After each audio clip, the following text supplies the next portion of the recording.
Hello and welcome, and hopefully welcome back to many of the listeners out there. The fading of the Climax-Scotts fight song means it's time for another episode of Climax the Podcast, Love Letter to a Small Town. As always, I'll be your host. My name's Kevin, a proud 1998 Climax-Scotts graduate.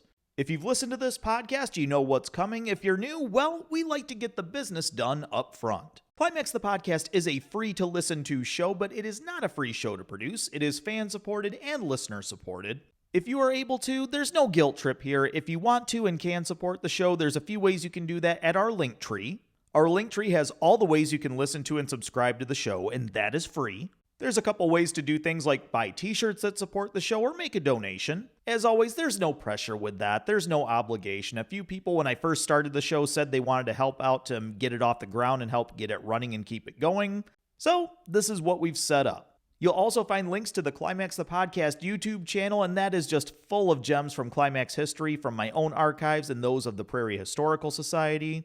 You can click the link tree. It's posted on all the social media.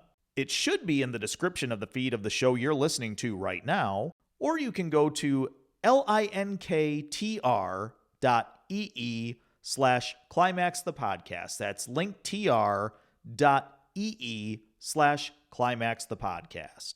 Now, also on that link tree, there's links to our social media. There's the Facebook page, Climax the Podcast. And feel free to add me on any social media too. Instagram, I'm Kevin from Climax. Twitter, there's Climax Michigan Podcast, but that's abbreviated. That's Climax MI Podcast on Twitter.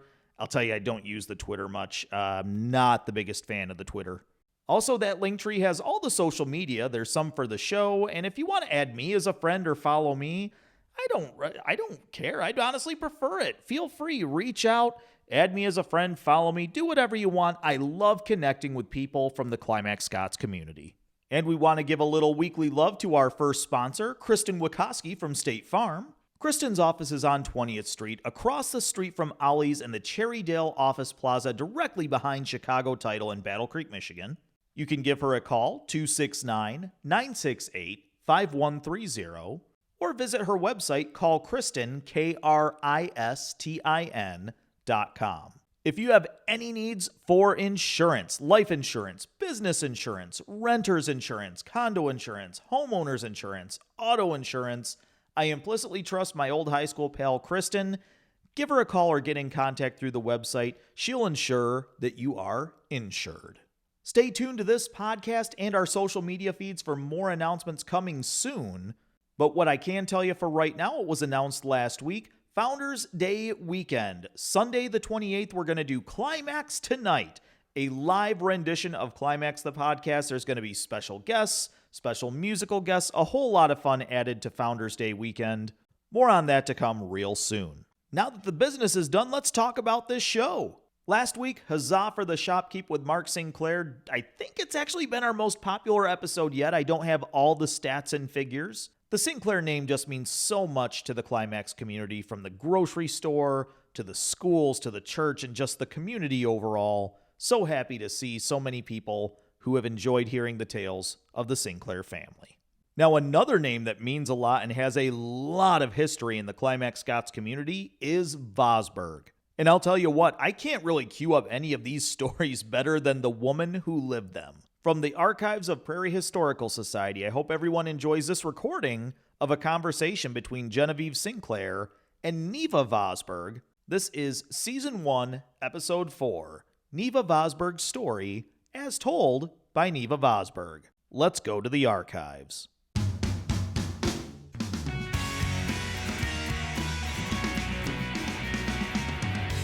These are the experiences of Neva Vosburg, Mrs. Merle Vosburg, taped by Genevieve Sinclair for the Prairie Historical Society on June 5th, 1985. I was born May the 10th, 1906, on a farm in Charleston Township, Lonsbury Farm, Centennial Farm.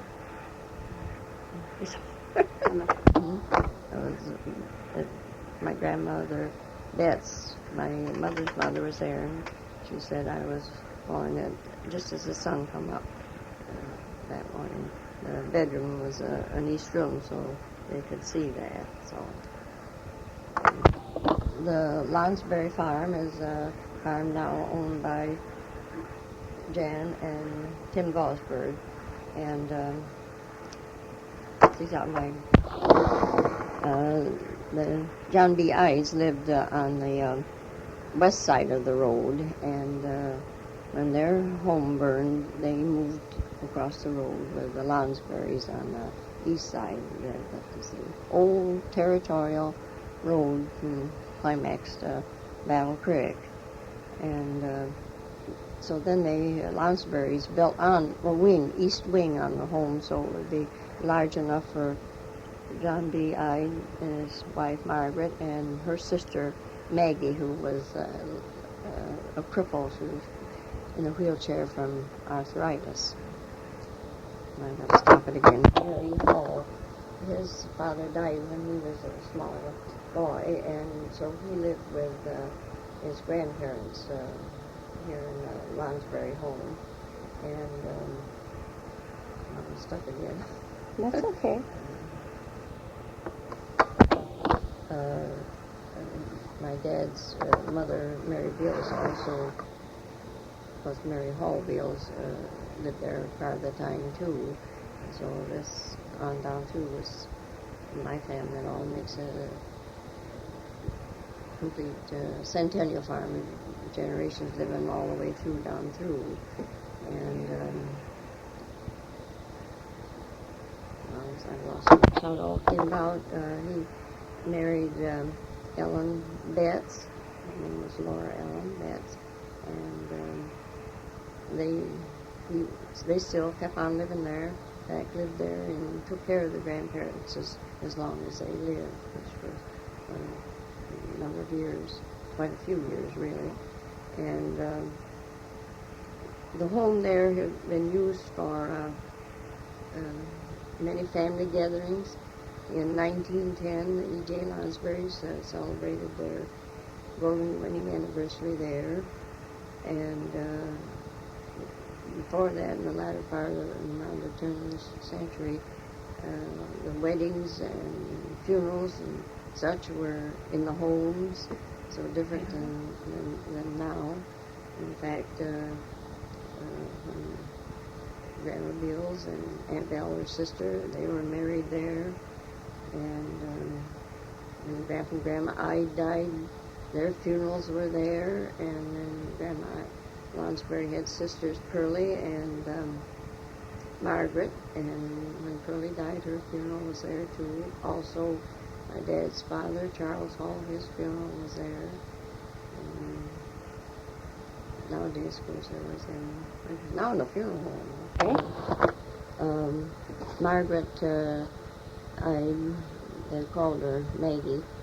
She passed away on Sunday in May, and the next Sunday I was born, the 10th of May, so she didn't live long enough to see what would be great niece or whatever it was, just the greats, I guess. So, and at these times, each member of the family, they had their horse and their buggy, and my Grandpa Lonsberry's horse was Old John. He was a dark-colored horse.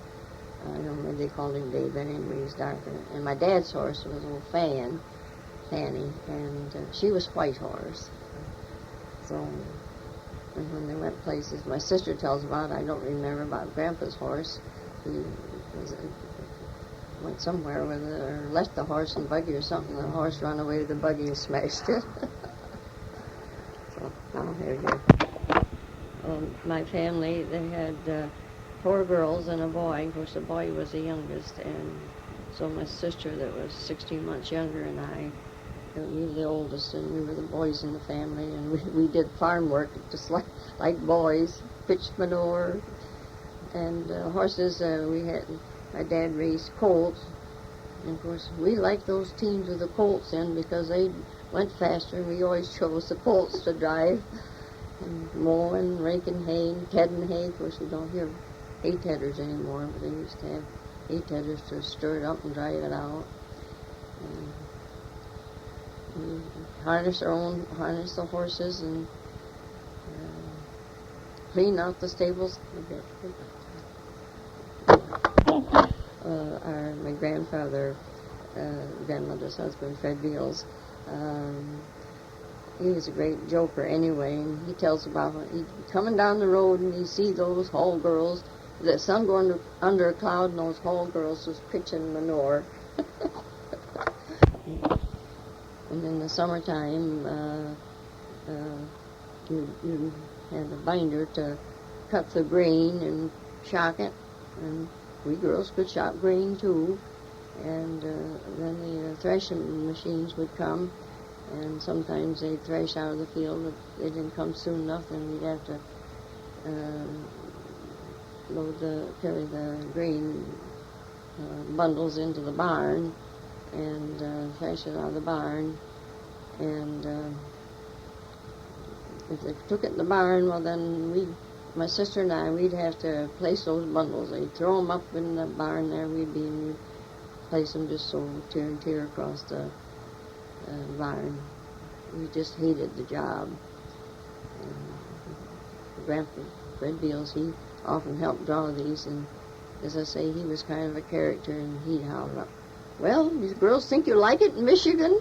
And of course we were so disgruntled having to place those bundles there in the mow in the barn. It wasn't a very pleasant job.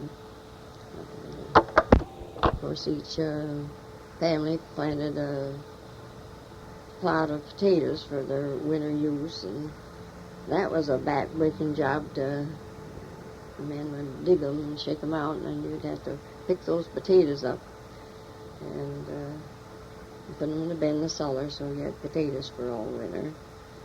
And always got apples, and generally wrapped those in paper and put them in a barrel. Always had a jar, big 30-gallon jar, I guess it was, that you'd make salt pork in. My dad always, the hams and shoulders and bacon, he always used a salt sugar cure, so he always rubbed that in. But some people, the Vosburg family, they had a brine. They used to put them in brine, and you'd take them out and get them smoked. And we always butchered 2 or 3 hogs. And I always remember on butchering day, the killing the hogs and how we'd run get it so we wouldn't hear that. And stringing them up and cleaning them, what a job that was. And then there's all that lard to cut up. We didn't like that job very well either. But the meat tasted pretty good to have. And most generally butchered, if you had a Melks cow that was getting old or something or other. My dad, he always fed them corn meal to fatten them because their teeth weren't good enough to fatten them otherwise, so we always had some good beef, and we always canned a lot of it then, and was that ever good. But it's so much work, we never do that anymore. It's just frozen, of course. And we didn't live too far from the school, so we naturally walked to school. One room with 8 grades, and usually the teacher had every grade, so you can imagine how short the classes all were to get all our classes in a day. And stoves to heat them with. And then when you went out in the recess or noon to play, well, you played pom-pom pull away, and usually any-eye over the woodshed with the ball, run around. Those are the 2 things I remember. I mean, only used to have ball teams too. I remember playing a team west of Woods Lake. I don't recall the name of the school. There might have been Murray. So, and always had good times. And you used to have box socials, and food. Wondered who's going to buy your box. My mother was a good cook, and we always had good meals. And of course, at those times, you had cream and were things to make things out of, and it really made a difference.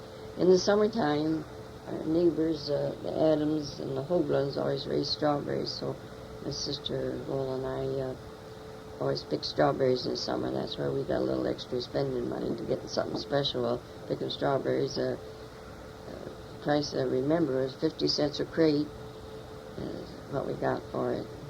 Pretty hard work, but anyway, we was glad to do it to get some extra cash. And then we'd go home and my mother would have strawberry shortcake. She always made a biscuit sort of dough in a round cake tin, and there was that big shortcake. My, how good it tasted. So, and each family, especially our neighborhood, well, even when after I was married, we did too, on the farm, have a flock of chickens. So you had your own chickens for meat and eggs, and then we were dairy farmers when I was a girl, and also when we farmed it, so we had milk. So with the garden stuff, you lived good. Maybe it wasn't what folks nowadays would like, but you had good, plain food. It was good for you. Also in the summer, we had woods on our place, so there was a lot of berry bushes, and we'd pick wild raspberries and also blackberries, but the raspberries, and my mother would make raspberry shortcake, which is delicious. It's really richer than strawberry shortcake in a rule, so that was real good. A lot of work, but it was good. And we went to country school for the first 7 grades, and in the 8th grade, it was nice to go to Climax to school, so we came up here to 8th grade, and in the fall, we drove a horse and buggy, old Molly, to school and put it in Riley's barn in the east part of Climax, and she was so afraid of trains. Of course, we had to cross the railroad track. We just prayed every morning there wouldn't be a train there when we got there. Lola said one morning there was, and she took us around through the side of the road. But I don't remember that. Am I still on? So, but then when you was 14 years old, then you could get a license to drive a car. So in the wintertime, that winter, we stayed with my grandma Deals, who lived here in Climax. And then when I was 14, my driver's license, so then we drove our old Dodge touring car after that. So that was quite an experience, driving the horse and taking her down, unharness her and put in the barn, and go to school. In high school, Bert Harrison was our superintendent, and I believe it was our freshman year, one of the teachers. He was an older gentleman, a kind of meek fellow, and the classes, some of our classes we had across the street in the library because there wasn't enough room in the high school, in the school building, and he couldn't control the boys at all, and the boys sure give him a hard time. The things they would play on him, especially going across the street there at the library. So, and we had basketball teams, the girls and boys both. In fact, the year that we're seniors, but the boys and girls both from the county championship. It was then it was just of the county and the different schools in the county. But it was even when my husband, I don't remember when it began, whether it started when we were freshmen, which it probably did remember playing ball, and my husband, he graduated in 23. They played in the Masonic Hall here in Climax, which was has a small lower floor, and they'd have to go down and build a fire in the stove and warm up the place. Then just before the game, they'd have to wheel that stove out because that was on the playing floor and play the basketball game.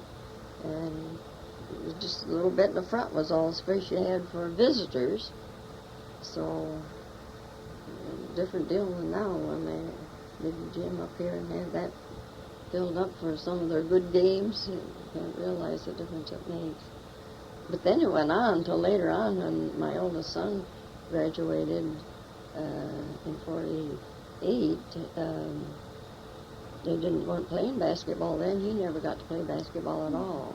But my second boy, why, they were having basketball, but they played over in Scotts, Union Hall, over to Scotts. And Jan and Ellen, well, they played over there too, but I think they got in on gym was built up there somewhere. I can't remember, but I know they played basketball. So different setup than we have for basketball nowadays. When I was in high school, I don't remember what grade it was. They're still having back socials in the school, and I believe maybe it was our class, I won't say for sure.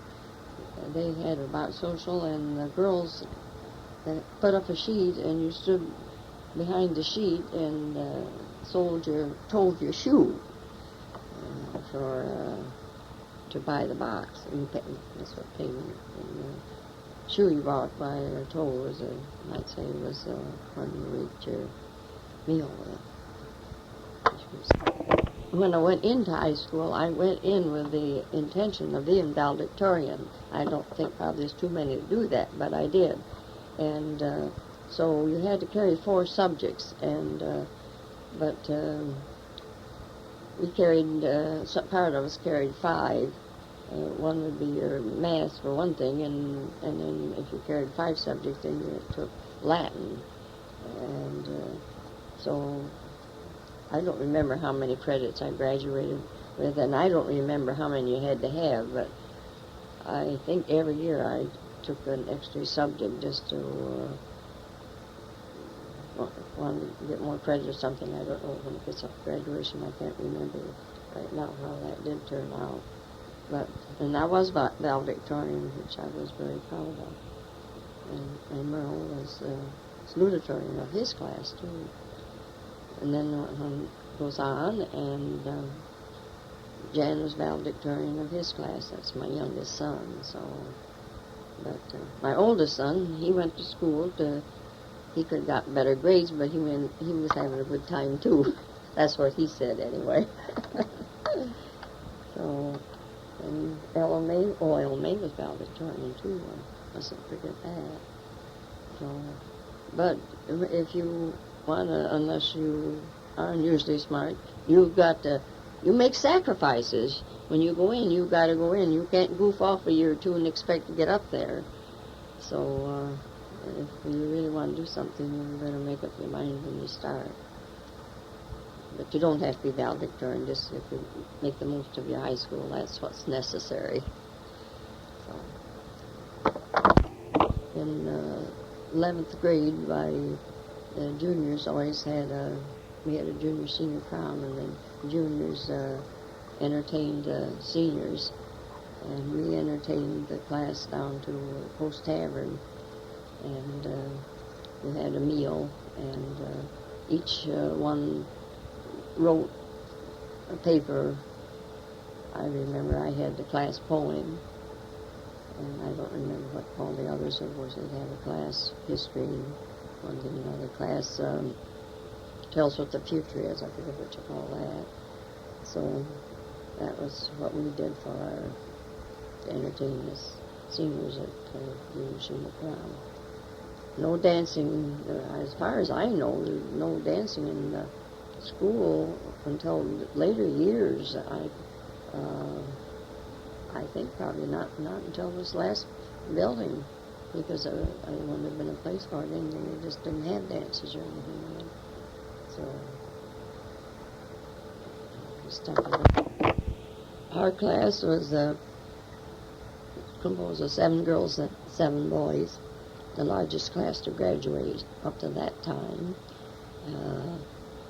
My sister and I were in the class, and also Dora and Gordon, elder brother and sister, were in the same class. Otherwise, there was all single from a family.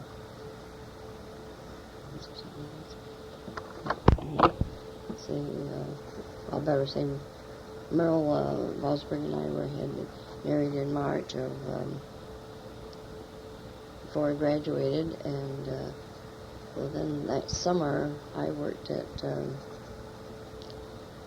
Kellogg's in Battle Creek. My aunt, my mother's aunt, worked nights at Kellogg's, and I stayed there and worked nights in the same shift that she did in the packing department.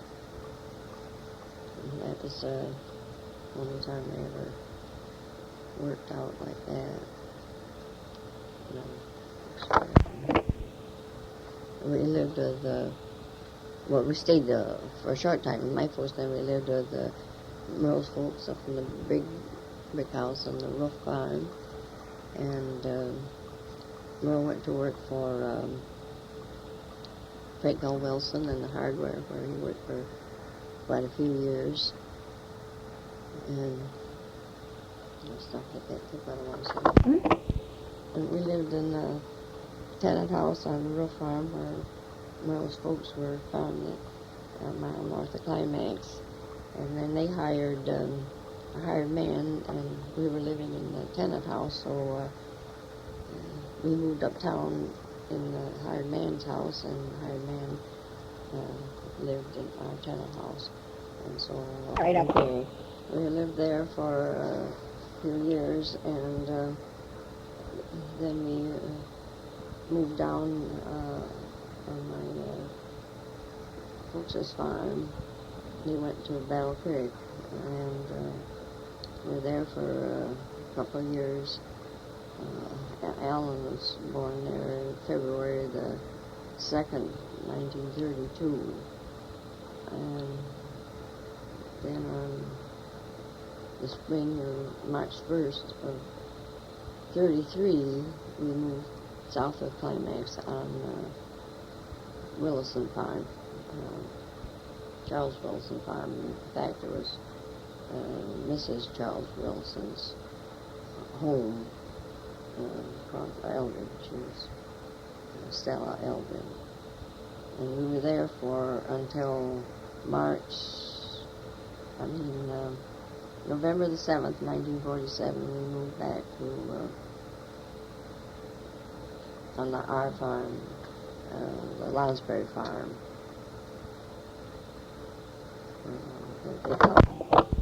And we were there until Labor Day of 1970, and we moved to Climax in Beale's home, and that was my great-grandmother's, which has been in the family since we had the deed for it for 1881, March 1881, and that's where I'm still living. It's a very nice place for an older person. Small home, next to the post office, across from the bank. So I really like it here. This May the 10th. I was 79 years old. And, with arthritis and a bad heart, but I'm still going strong. I guess. Three gentlemen have always meant a lot to our family, and remember Ernest Burnham, especially the Burnham boys, and Ernest used to come out this way more, and Philip, the middle one, he stayed in the West, so I don't remember him at all, but then Smith and Ernest both taught at Western, and they were born and raised over at Burnham Lake there in Charleston Township. And Ernest never was married. Philip was, but don't know about his family. And Smith was married, and they had one daughter, Dr. Margaret Burnham McMillan, and she taught at Western too. She lived to a good old age of 80 years. So, but they were good educators and everything, people that should be remembered. When we were quite small, he used to like to come up to Grandma Bill's to, she would go to the dances they held over the hardware. Well, they've had dances there for many years. There's a good dance floor up there. And we'd love to go and watch people. And tickled us to see her dancing with Mr. McElvain and so forth. We thought that was quite a joke.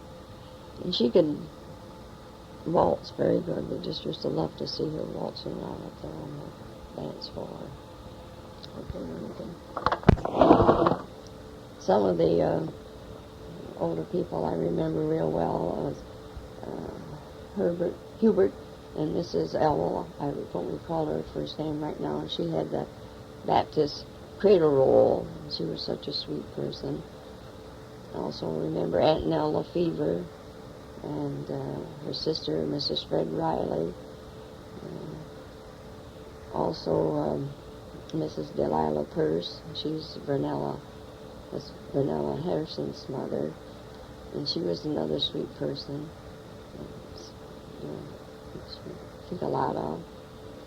Also from Charleston Township, where we lived, was a Brown family, and their one son was Jim H. or J.H. Brown as he was known, and he got to be quite a known person. He was on the editorial staff of the Michigan Farmer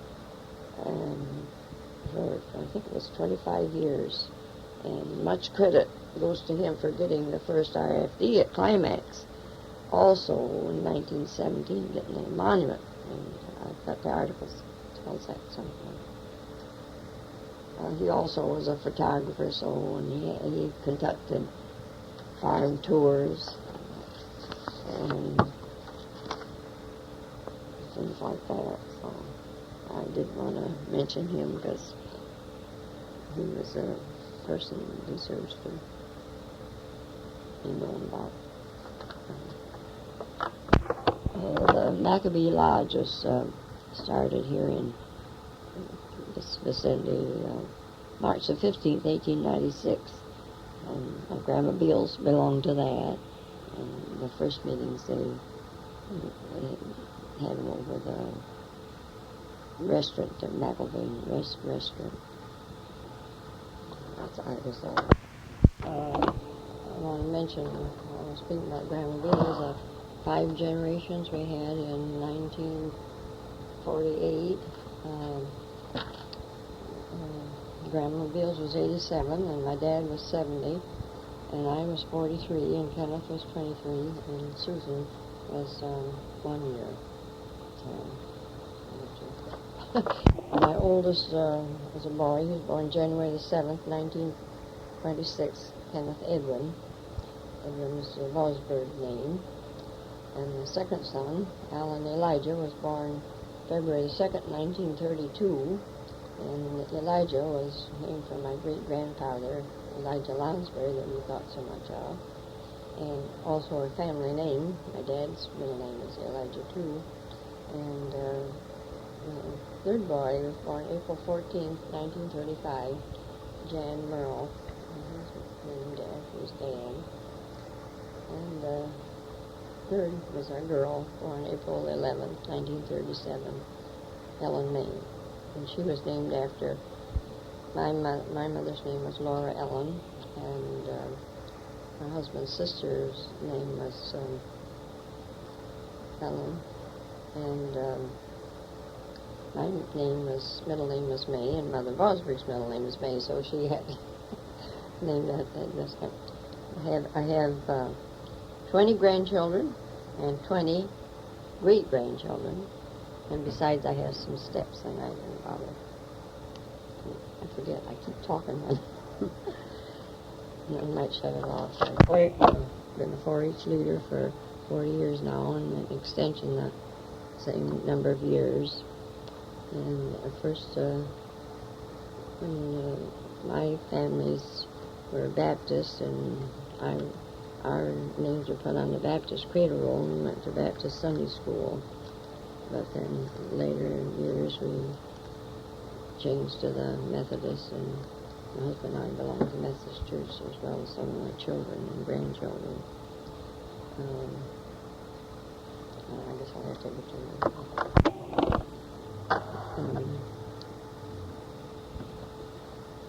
And the Ide building means quite a lot to us because owners of the Ide building for many years was our great-great-grandparents, John B. and Margaret Ide. And they came from, they were early pioneers here, coming from East Troy, New York. I'll turn off again. In the cemetery up here, the Ides are all buried up there. And then the next generation of Lonsburys are, and the next generation, two generation Halls, Mary Hall and Larry Hall are buried up there. And of course my husband's buried up there, and I have a sister buried up there. And then my son Alan has two babies buried up there, so there's 6 generations in the cemetery from the beginning of the Ides.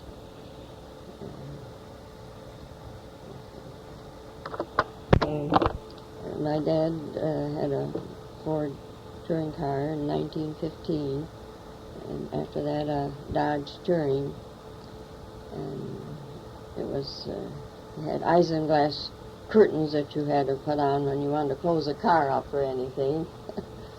Otherwise it was an open car. So there's been many changes. I was a girl with farming with horses, and later changed to tractors, and now on the old homestead is a modern pig and beef operation. So it makes so many changes in our lives and during the world in my lifetime, especially when you think about nuclear war now. And there's been deaths in our family. My mother, Laura Ellen, passed away in October 1931. She was 51, and my son Alan was born the next February. And I had a sister, my youngest sister, Myrna Bell, was such a nice person, and she passed away July 29th, 1946, which is 28 years old. And going on to a later date, my husband passed away July 4th in 1974, and my daughter's husband July 13th in 1978. We've had our share of deaths. Sundays was always a big day, and on a farm especially, it seemed like you had people like to come to farms, and they'd come to chicken dinner, because on Sundays so many people had chicken dinners at that time. That was supposed to be a big treat to have a chicken dinner. And then when we were girls at home, we knew some girls from Battle Creek, so it seemed like they always liked to come out to the farm and ride our work horses and do different things that they didn't have any see in town, would say, like also had reunions we attended. The Lonsbury family, the Betts family, and the Castle family all had reunions, so every year in the summer there would be several reunions you would attend. So let's just shut up.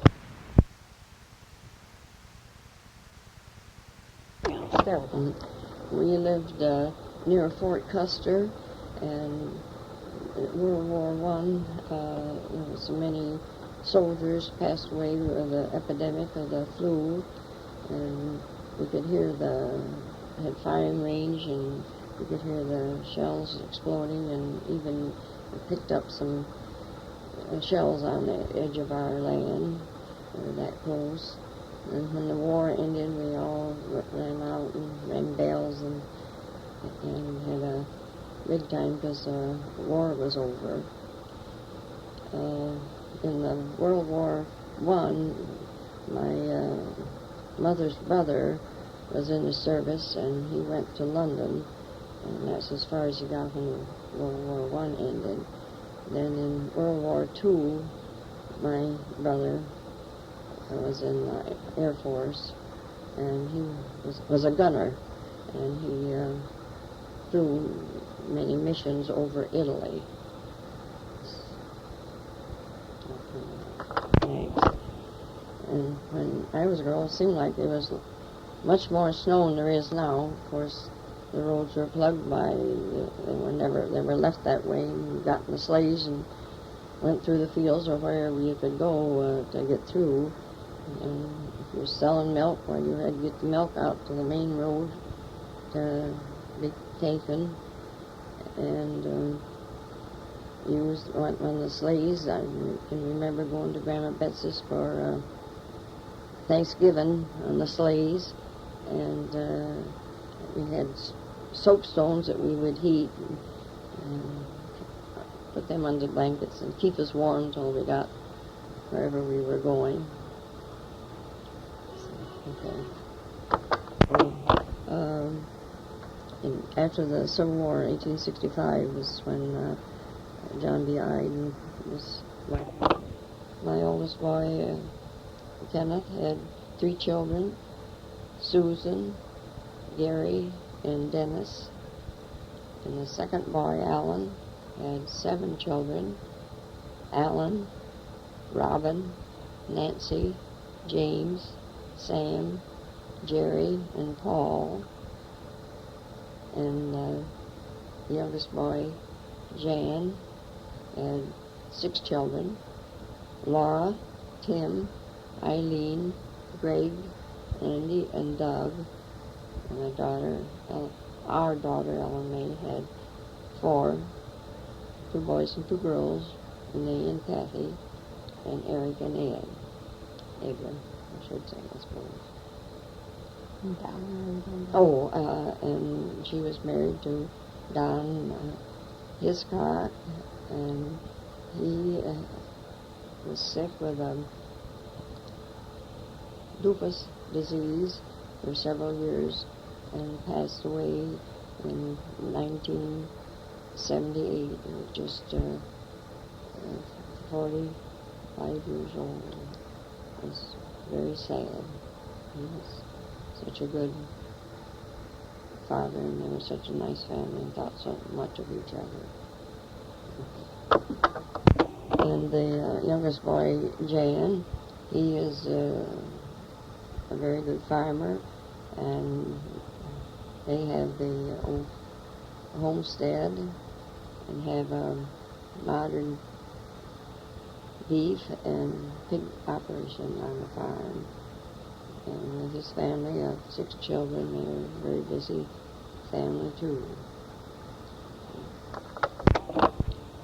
He is a very good farmer and has won many honors for his capability in farming. In the family home, my dad had built on an extra room on the back of the house, and he had a gas engine and a motor shaft. He run to the well house and used that to pump water and run my mother's wash machine and the churn or whatever other things they could add and run through that motor shaft. I'll tell you what I was going to say first.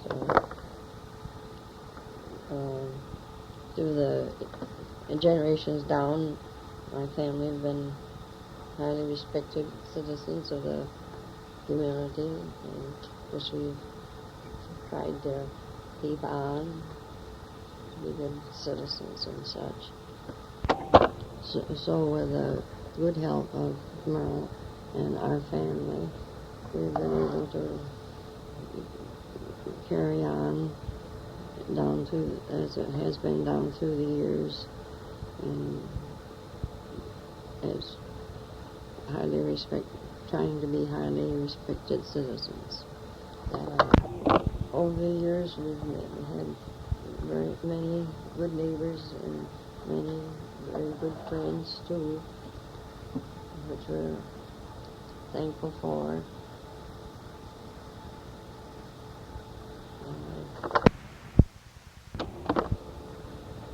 in later years after Merle's death in July 4th, 74, it's made a different life for me. And it's been so nice that we had this home here in Climax. It's made a good place. So handy for my family to visit and help out.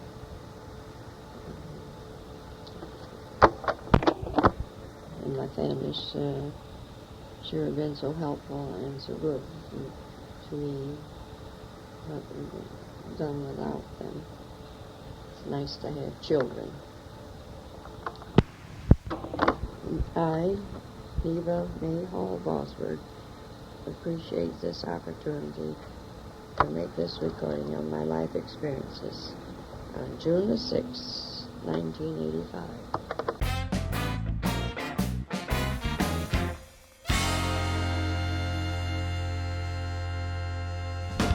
Well, I think just about everyone was going to learn something from that story, those stories, from the woman who lived them herself, Neva Vosburg. And that's more or less bringing this episode to a close. Couple things I want to throw out there. I'm going to be in town Wednesday, Thursday, and most of Friday. And you know what? You're probably going to see me around town. Say hi. I'd love to see some folks. And minor spoilers, I am in town almost exclusively for podcast-related reasons. Couple interviews set up, couple folks I'm going to see. Got some more good stuff coming up here in Season 1. Something else that's going to come out probably within the next day or two. Going to do a mini-sode.